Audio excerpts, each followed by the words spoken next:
Hello, this is Running Robert, and today we're going to be talking about the Bluebird Bio BLUE summary for the 30th of January 2023. In this summary, we're going to be talking about the bullish and the bearish parts of the company. So I generally follow small cap pharma, other stocks. I do games. I kind of do what I want. My channel. It's kind of nice. So if you like what I'm doing, hey, please like and subscribe. It will help me out a lot. And let's go ahead and get to the disclaimer. I do own shares in Blue. I'm an amateur investor, and any advice given should be followed up by your own due diligence. And any information given is valid for today, the 30th of January, 2023, and the slideshow will not be updated. However, new information, new slideshow. So, going through that, let's go ahead and get to our investment thesis. So, there's two drugs on the market currently, Zynteglo and XOMA, with sales starting soon or have already started. They're both looking for first quarter sales. We haven't gotten any official news on it, so it's either they've happened already or they are in the process of happening.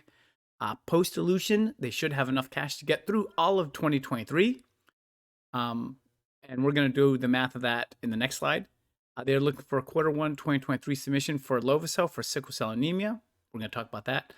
The biggest issue with the company and the biggest bearish sentiment is the company will have competition for Zynteglo and Lovo-cel from CRISPR Therapeutics. We will talk about how that might impact it later on. Okay, so cash. So they expect the net loss to be between 75 and 80 million. The company does love to hemorrhage cash. So, it might, they've stated it might be lower in 2023, but we're just going to use this number as our starting point. So if we take 80 million times 5, which is 5 quarters to get to 2023, that's 400 million. It might go up a little bit based on the ramp up of the drugs, but that's to get to 2024 if there's no sales. Okay, so the cash at the end of the third quarter 2022 was 141 million. They had 45 million in restricted cash. That should be freed up.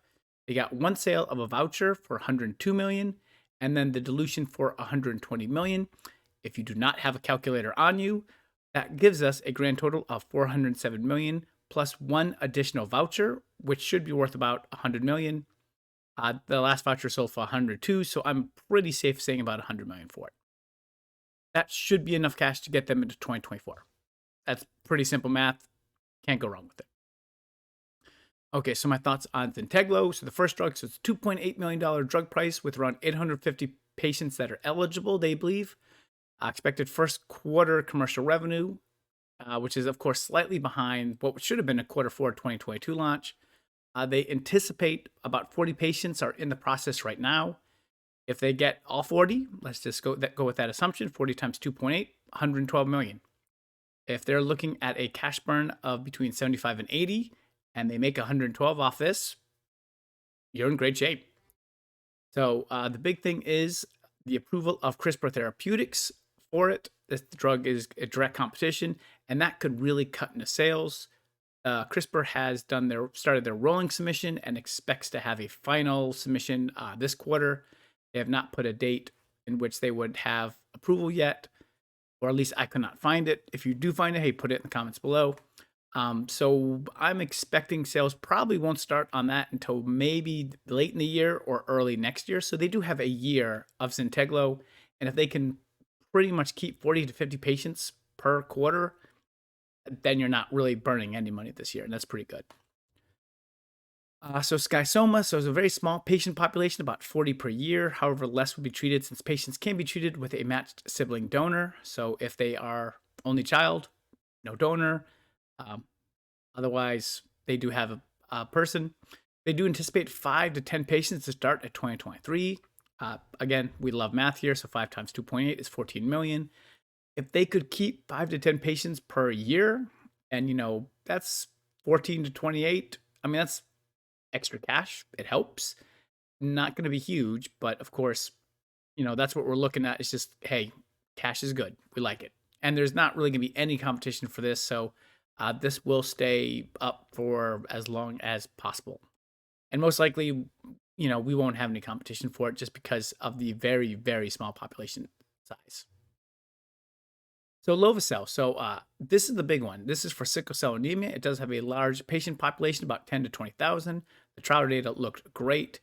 They are set to do their submission in the first quarter of 2023, which means an ADCOM and PDUFA would be the second half of 2023. I put ADCOM up there. I don't really expect it, but I'm putting up there anyway. They might just go ahead and just go with the PDUFA. There's enough data, enough safety, enough stuff that it should be approved. And this is expected to get the company into the stars. However, again, CRISPR Therapeutics drug, of course, could cut into sales, and it's going to be a really close race to first for approval. However, in this case, I do believe the market is big enough for two companies. Obviously, a lot of people went through the trials for sickle cell using the lovo-cel, so it definitely helps. I don't think CRISPR is going to just corner the complete market with everybody, but obviously, if we're second and maybe not as good, we might not, collect a huge amount. But again, you collect 1,000, 2,000 patients, you're in pretty good shape. So the summary, like I said, currently it looks like the company does have enough cash to get into 2024. That is big. But CRISPR, of course, could easily rain on our parade. If the company can accomplish a good amount of sales, the company will have a chance to thrive. However, unfortunately, a couple of mess ups and competition can easily ruin this company.